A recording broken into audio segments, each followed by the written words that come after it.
जय श्री राधे कृष्ण मित्रों। हमारे राष्ट्र भारतवर्ष में महावीरों, दानवीरों, भगवान के भक्तों और अपने वचन के लिए अपना सर्वस्व बलिदान करने वालों से इतिहास भरा हुआ है, जिनका उदाहरण समय समय पर आज भी दिया जाता है। साथियों, आज हम एक ऐसे ही राजा की कथा आपसे साझा करने वाले हैं, जिसने आतिथ्य सत्कार के लिए अपने पुत्र को काटकर परोस दिया था। मित्रों, भगवान परब्रह्म अहंकार को तोड़ने में देर नहीं करते हैं।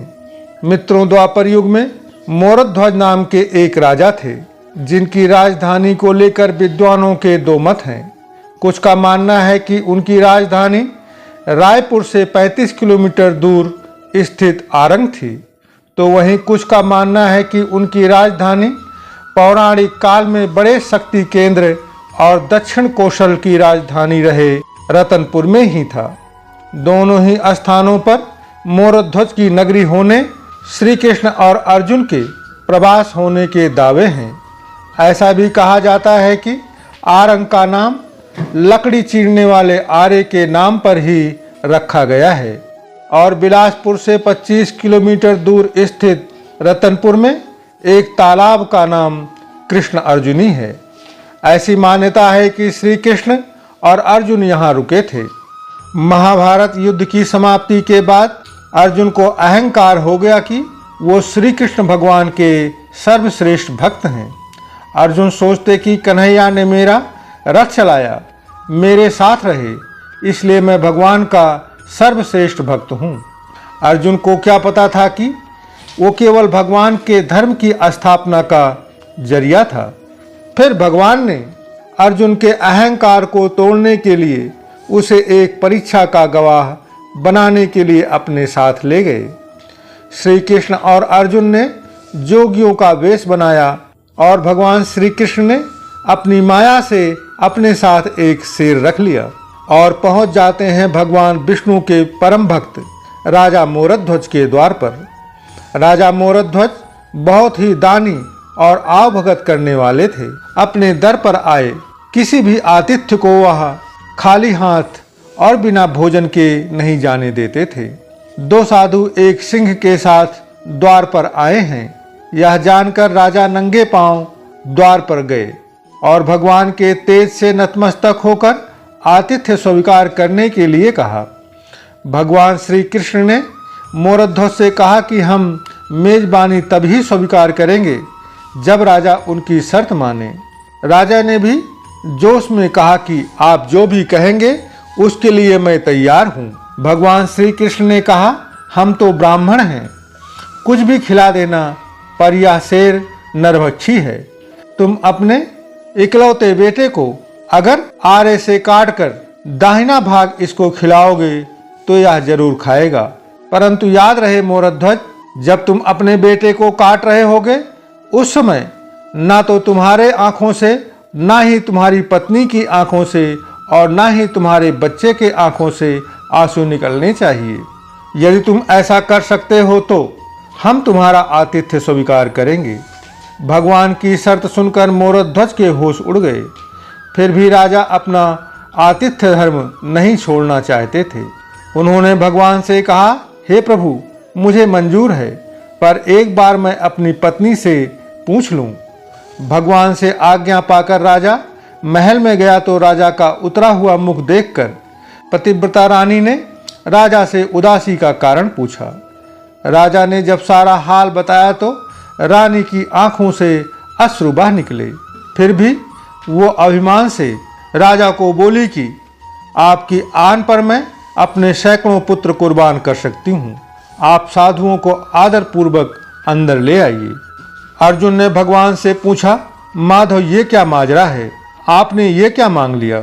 भगवान श्री कृष्ण बोले, अर्जुन, तुम देखते जाओ और चुप रहो। राजा तीनों को अंदर ले गए और भोजन की तैयारी शुरू कर दी गई। भगवान को 56 भोग परोसा गया, पर अर्जुन के गले से भोजन उतर नहीं रहा था। राजा ने स्वयं जाकर पुत्र को तैयार किया। पुत्र भी 3 साल का था। नाम था रतन कंवर, जिसे ताम्रध्वज के नाम से भी जाना जाता है। वो भी माता पिता का भक्त था। जब उसे मोरध्वज ने पूरा वृतांत बताया तो उसने भी हंसते हंसते अपने प्राण देने के लिए तैयार हो गया। जब राजा और रानी ने रतन कंवर के ऊपर आरा चलाया तो उसकी बाईं आंख से आंसू निकल आए, जिससे भगवान श्री कृष्ण बोले, रुको राजन, तुम्हारा पुत्र रो रहा है, इसलिए अब इसका मांस मेरा शेर ग्रहण नहीं करेगा। जिस बात को सुनकर राजा का पुत्र तोरणध्वज बोला, महाराज, यह आंसू मेरे खुशी के हैं। बाईं आंख से आंसू इसलिए निकला कि शेर मेरे दाहिने अंग को ही खाएगा। मेरा बायां अंग यह सोच रहा है कि मैं कितना पापी और कुकर्मी हूं जो किसी के काम नहीं आ पाऊंगा। यह सुनकर भगवान अत्यंत प्रसन्न हुए। राजा रानी ने अपने हाथों से अपने ही पुत्र को 2 टुकड़ों में काटकर दाहिने भाग को शेर को परोस दिया। भगवान ने भोजन ग्रहण किया, पर जब रानी ने पुत्र का आधा शरीर देखा तो वह अपने आप को रोक ना पाई। भगवान इस बात पर क्रोधित हो गए। भगवान रुष्ट होकर जाने लगे तो राजा रानी उनसे रुकने की मिन्नतें करने लगी। तब अर्जुन को एहसास हो गया था कि भगवान श्री कृष्ण मेरे ही अहंकार को तोड़ने के लिए यह सब कर रहे हैं। वो स्वयं भगवान के पैरों में गिरकर विनती करने लगते हैं और कहने लगते हैं कि आपने मेरे झूठे मान को तोड़ दिया, राजा रानी के बेटे को उनके ही हाथों से मरवा दिया और अब रूठ के जा रहे हो। हे माधव, ये उचित नहीं है। हे वासुदेव, हे प्रभु, मुझे माफ कर दीजिए और अपने भक्त का कल्याण करो। जब केशव ने अर्जुन का घमंड टूट गया है यह जानकर रानी से कहा कि वह अपने पुत्र को आवाज दें। रानी ने सोचा कि पुत्र तो मर चुका है, अब इसका क्या मतलब। पर साधुओं की आज्ञा मानकर उसने अपने पुत्र रतन कंवर को आवाज लगाई।